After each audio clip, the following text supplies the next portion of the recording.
Hello students, welcome to my channel. This is Roshan sir max.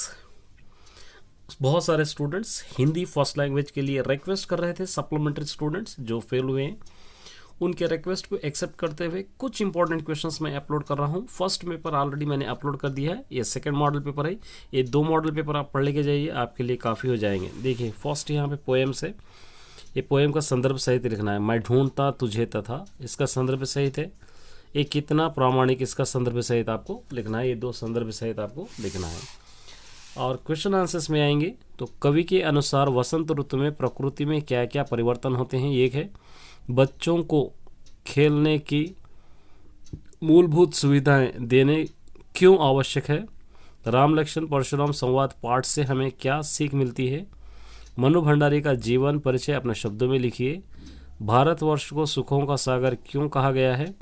कन्यादान कविता में माँ अपनी बेटी को लेकर क्यों चिंतित है। इतने याद कर लेंगे, सिर्फ 3 आपको लिखना है। 100% इसके अंदर से आएंगे।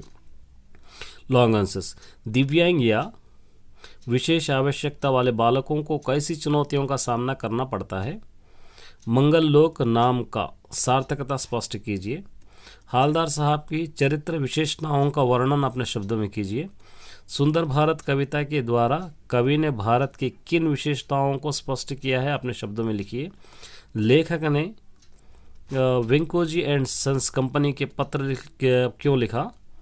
अज्जू के मन में अपने पिता से मिलने के गहरी उत्कंठा क्यों थी। ये हो गया। ये जनरल आंसर्स रहेंगे। विद्यार्थी और अनुशासन पर एक निबंध कॉम्पोजिशन लिखना है।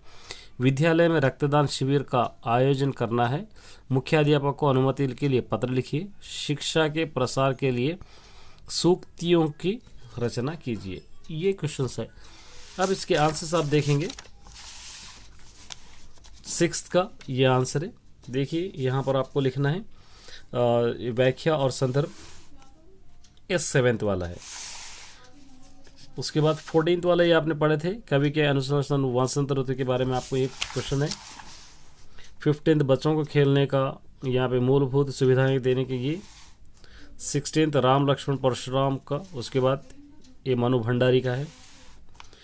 18th भारतवर्ष को सुर्खों का, एक कन्यादान कविता के बारे में। ये आंसर जितने दे रहा हूँ मैं इतने ही याद करना है। ये दिव्यांग की विशेषता है। उसके बाद ये मंगल लोक का। उसके बाद हालदार साहब के बारे में। ये इतने याद करेंगे तो आपके लिए काफ़ी हो जाएंगे। ये सुंदर भारत कविता का है। यहाँ पे देखिए लेखक ने वेंकोजी एंड कंपनी को पत्र लिखे उसके बारे में। अज्जू के मन के अपने पिता से मिलने की गुहार को फट, ये हो गया। और यहाँ तक, यहाँ देखिए विद्यार्थी और अनुशासन के बारे में निबंध है। एक लेटर है रक्तदान के बारे में, शिविर के बारे में। यहाँ तक। उसके बाद ये है आपका शिक्षा के प्रसार के लिए सूक्तियों की रचना कीजिए। कुछ सूक्तियाँ यहाँ पर आपको लिखना है।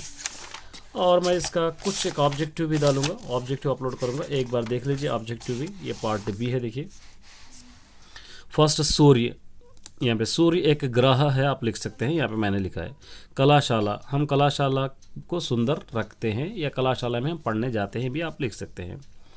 यहाँ पे भौरना को गूंजना बिहार बन कुंज में। रेखांकित शब्द का यहाँ पे क्या करना है, प्रचलित रूप लिखना है। बन का वन हो जाएगा। गुरुजी प्रतिदिन भगवत गीता का पाठ करते हैं। रेखा के शब्द का संदेह भगवत गीता, तो यहाँ पे भगवत प्लस गीता। कश्मीरी की सुंदरता दर्शनीय है। रेखा के शब्द के लिए वाक्यांश। दर्शनीय माने देखने के काबिल, देखने के योग्य।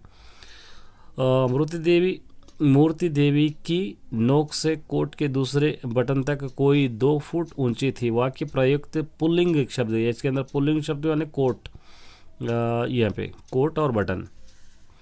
भारतवासी घर आयोग अतिथि का सत्कार करते हैं। तिरस्कार नहीं, यहाँ पे आपको तिरस्कार नहीं लिखना। तू इसी पर आ जा, अपने चित्त का आवाधान कर ले। रेखांकित शब्द के लिए पर्यावाचित। चित्त का पर्यावाचित मानव हृदय। निम्न में से तुकबंदी शब्द का तब्द माने किन्हीं दिन ही। उसके बाद सही कहावत पहचानिए। अंधे के हाथ। उसके बाद बटर लगना, ये आपका सही कहावत पहचानना है। उसके बाद यहाँ पे देखिए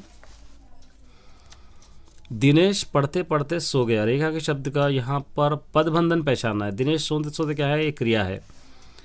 अवरुद्ध इस बार कुछ और जोर से खिलखिलाए। रेखा के शब्द खिलखिलाए माने तत्सम रूप है ये। राजेश पुस्तक पढ़ रहा था। यह वाक्य इस काल का उदाहरण, यहाँ पे अपूर्ण भूतकाल है। राम अपने कमरे में बैठा है। ये राम क्या है इसके अंदर, प्रश्नावली इसके अंदर कौन अपने कमरे में बैठा है, इसको आप लिख सकते हैं। ताजमहल की सुंदरता अवर्णनीय है।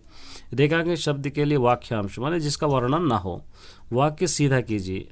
यहाँ पर यहाँ देखिए, पानी फूलने में भीगा हुआ लीजिएगा, इस तरह। लड़की ने खाना नहीं खाई, यह वाक्य क्या है, सरल वाक्य है।